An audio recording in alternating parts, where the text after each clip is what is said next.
He's making his way straight for it. This guy is such a champion. Look at this. What's up, guys? It's a big day today because the Nudibranchs came in. Here they are. So this is straight from Reef Town. This is my official Nudibranchs provider. That's right, this is not my first time ordering, this is my second, which we'll talk about here in a little bit. Hey, Charlie. Come on in, young Charlie. Oh no. Young Charlie, come on in. Good dog. Well, we're tending to this right away because it is freezing cold out in Utah right now. But last time I did this, I didn't lose a single Nudibranch. But we are going to take a different approach this time with our Nudibranchs than we did last time, which I'll talk about here just in a little bit. Right now, let's get these guys open. All right, so we've just opened up the package. Here they are. The nudes, that is to say Nudibranchs. The only nudes I would ever order. Here they are. The nudes. This order decided to cling together. Hopefully that means they're in the process of making some eggs or something like that. And then we've got one straggler though. He doesn't want to participate in the festivities. There's the party pooper. So when you order from Reef Town, which I totally recommend by the way, I've had a really pleasant experience both times in ordering Nudibranchs from them. They will send you healthy Nudibranchs. You will receive a guarantee arrive alive on your order, and these guys are absolutely pleasant to deal with via email. You also get an email, but they also give you written instructions on how to acclimate these things. Step one is to open up this jar right away. So I have not done that. Let's go ahead and do that. That's to make sure that the Nudibranchs get oxygen. The reason they've done that is because they've taped it really tightly for the delivery. So let's go ahead and remove this lid here. Right, let's get this open. Great. All right, perfect. Okay, we're gonna let this sit here for a minute. Let's go ahead and talk about game plans here, our plan of attack. So the APTASIAs in this tank have absolutely become a problem. Look how big those are. And we've got some on this LPS plug growing. I know that there's one really close to that Fabia. There's one right in the middle of this colony of jungle juices. And then I know if we go around the side here, there's a really big one right here somewhere. There it is. Yeah, they're just all over. I have the lights off, prepped for this tank because I do have a wrasse in here.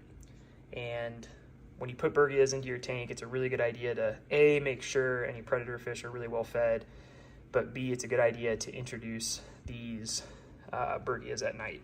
Since it is not nighttime and I'll be releasing them here during the day, I've just had the lights off since this morning. Now coincidentally, obviously if you've kept a reef before, you know that butterfly fish are another potential solution to APTASIAs.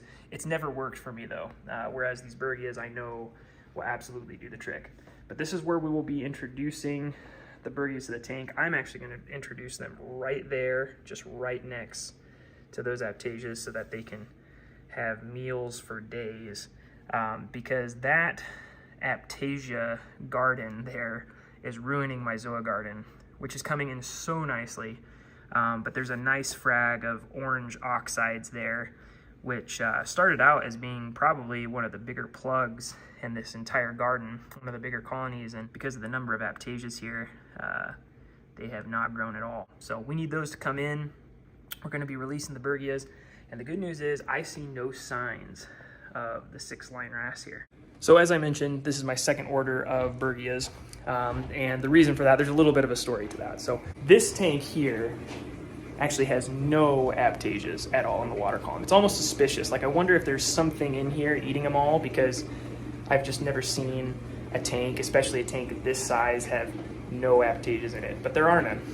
Whereas in the small tank, I was growing this Zoa garden, which I just showed you, and right as this was starting to take off, some APTASIAs started appearing in some of my prized Zoa frags, and I really didn't want those APTASIAs killing the Zoas, so I didn't waste any time, didn't try out any of the solutions that only work 50% of the time. I went straight for the proven way to reduce your APTASIAs, to eliminate your APTASIAs, which are the Bhergia Nudibranchs. So I ordered some Bhergia Nudibranchs, and what I did was I actually released them into a pico tank, and I took the plugs of Zoas that had APTASIAs on them and actually just put them in the pico tank with with the Nudibranchs. And that was great because there were no predators, nobody was bothering the Nudibranchs, and it was really easy for the Nudibranchs to find the APTASIAs.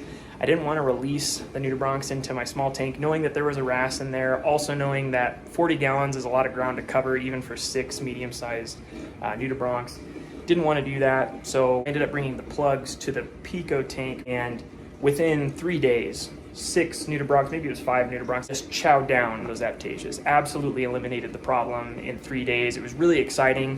What I did then was I put the plugs back in the living room tank, and then I released all of the Nudibranchs in the back here. Because while the water column is completely clean, the back is full of APTASIAs. At least it used to be. But I released them back there, and I think they're doing their job. I noticed there's a lot fewer APTASIAs back there. In fact, they're almost gone, but I can't find them. They're small, they're hard to find once you release them. And that's part of the reason, honestly, why I used the Pico tank and brought the affected zoas to my last order of Nudibranchs in a small tank so I could watch what was happening, keep track of the APTASIAs being eaten, as well as know where my Nudibranchs are at all times. That strategy has kind of backfired because within a week or two, I saw 1 APTASIA, which became 5, which have become about a dozen, which are starting to sting corals. So it's time to release the Krakens.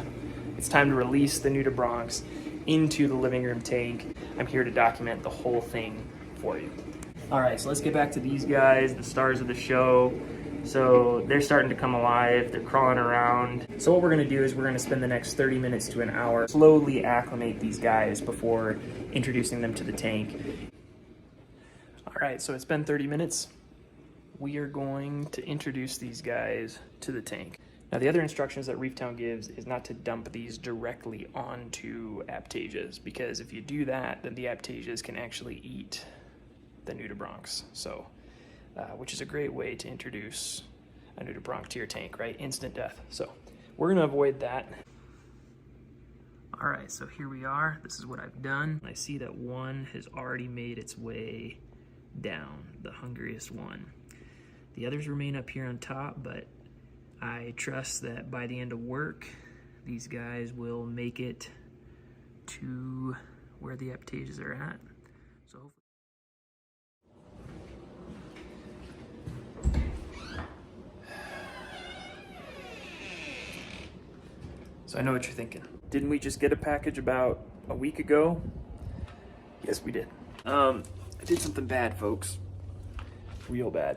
So it turns out I had to order some new Nudibranchs. Guys, this needs to be the no judgment zone of this video. So I did order some Bhergias, very healthy Bhergias that I think would have done absolutely great in the tank. We got them all acclimated. We followed the right process. Then I put their cup in the tank close to the biggest, juiciest APTASIAs I could find in the tank. And hardly any of them were leaving the cup, so what I just decided to do was introduce those Bhergias, those Nudibranchs, right to the APTASIAs. And so what I ended up doing was I ended up taking one by one with the pipette and putting them just right on top of the biggest, juiciest APTASIAs I have in the tank. And the result was complete carnage. The APTASIAs, because they were big and juicy, actually started eating the Nudibranchs. And it was complete carnage, guys. The APTASIAs grabbed the Nudibranchs, they started ripping them to shreds. I don't know what I was thinking, but I think it was about the time when the Nudibranchs started melting, and then these white strings started coming off each and every one of them in the tank. I realized I had just fed a $150 snack to the biggest, juiciest APTASIAs in the tank. So I got my revenge by simply going to the local fish store, finding some epoxy and smothering those APTASIAs in their place, just absolutely covering them. So this time I'm gonna do it the right way. I'm gonna place them in the tank much further away from any large APTASIAs and let them kind of find the APTASIAs when they're ready. Let's let nature do its thing. Look, it's even got my name on it. These guys probably think I'm an idiot. They're like, haha, 2 orders in a week. He must have fed his APTASIAs. The Nudibranchs. He must have done it wrong. They're probably laughing at me. Okay, so this time I had to very carefully open the lid because they were all stuck to the bottom of it, but 1, 2, 3, 4, 5 healthy Bhergias, which is exactly what I ordered. Let's get them acclimated. All right, you guys, it's time. All acclimated, ready to go.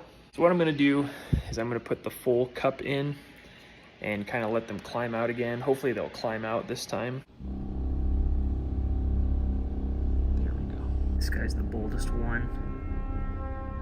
He is already making his way onto the APTASIAS. He's making his way down there. Oh, both of them are. I like that. Yeah, these guys have a good feeling. And they'll be in good shape. So we got these three. These two are definitely making their way down. These two are, oh, this guy is too. See, this is teamwork. The last bunch had a bunch of cowards. They couldn't even get them to leave the cup. Yeah, see, this guy climbed all the way from up top and is making his way down. Oh, let's see if he makes his way further to this APTASIA. That would be so clutch. Look at this. He's making his way straight for it. Touched it. Look at this. This shipment is paying for itself already. This guy, he's in the rock work. These two, they're already in there. See, look at these APTASIAs. This is amazing. These guys are making their way into the rock work too. Oh, so good. Wish they'd come team up with this guy. All right, they're all in there. The last one just moved into that crevice. You can kind of see him moving around a little bit. So they are all in there. So let's check back in a week. All right, young reefers. So I'm here to provide my 2-week update since I let the second batch of Nudibranchs into the tank. So just making our way over to the Zoa garden here. This is where I chose to release them, as I was hoping that they would find the APTASIAs that are preventing these colonies from growing. And as you can see, it looks much better than when I started. I do still have a few APTASIAs, like in that purple hornet colony, the blue blueberry garden. If we make our way over here, this is really impressive. So anybody who's watched my channel knows that there used to be just a giant APTASIA which sat right here, and within 2 nights, these guys went after that guy and he's just no longer there. And then making our way up here, there used to be my biggest APTASIA just right in this zone right here, and he's gone now.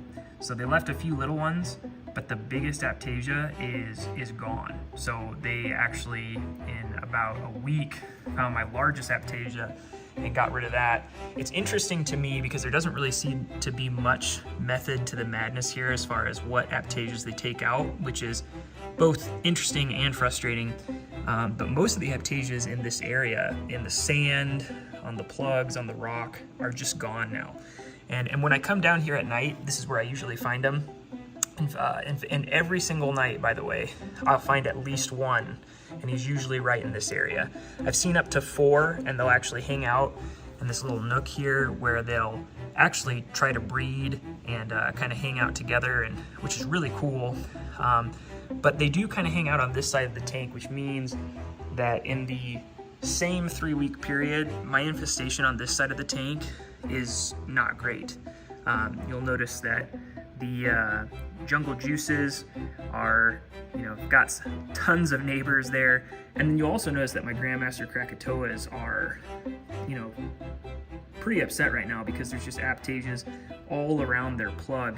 So all in all, the tank is looking much better than when I started 3 weeks ago. But what I'm learning very quickly here is there's no way to sort of direct your Nudibranchs to the right APTASIAs, or the APTASIAs that you want to get rid of first. So it's true what they say, when you release Nudibranchs into a tank like this, even a 40-gallon tank like this with a pretty good size infestation of APTASIAs, this is something that takes months. You hope they can mow down as many APTASIAs as they can on their own, but then you also have to wait for those guys to breed in a tank like this, which they're very fast breeders. Nudibranchs can lay eggs daily. They can reproduce daily, which means your Nudibranch population can increase exponentially over time, which is encouraging.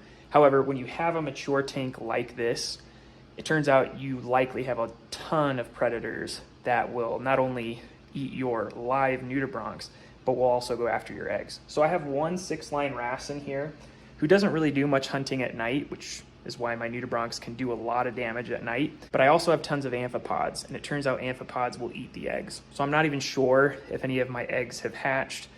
Most of the nudibranchs I'm seeing in my tank are very big now, very brown, which means that they're eating. Brown, big nudibranchs means that your nudibranchs are eating well. White nudibranchs, and especially white nudibranchs that crawl out during the daytime, usually means they're struggling to find food. Really, I think it's going to take another couple of months before these APTASIAs, which are beginning to be problematic, are ultimately gone from my tank. As a review, I'm here to absolutely recommend nudibranchs as a safe, natural way to get rid of your APTASIAs. But this is definitely a method that requires patience and isn't going to be as quick, as fast, as immediate as some of the other methods that are out there, like using APTASIA X or just epoxying your APTASIA problem. That being said, I realize that those methods have their own risks, as they can cause APTASIAs to spore and create even more APTASIAs. I actually think that that's kind of why this problem started to take off. I thought that I was good to handle my APTASIA problem on my own, and I think that just caused them to spore and just made my problem exponentially worse. All in all, what I'm learning is the quickest way to rid your tank of APTASIAs is to try to bring your APTASIAs into an isolated environment like a pico tank, and just let the Bhergias munch on your frags that have some APTASIA on it. That's the quickest way to get rid of the problem. I actually had pretty good success of getting rid of about 6 or 7 APTASIAs in a 3-day time by using that method. But as you can see, I've now gotten to the point where it would be impossible to put some of these larger live rock and corals into a pico tank. I'm past that now, so I have to hope that these APTASIAs can be devoured by naturally moving, naturally reproducing nudibranchs. That's all for today's videos, folks. Make sure that you like and subscribe. I'll probably be back here to provide more updates on this tank. Happy reefing out there. We'll see you next time.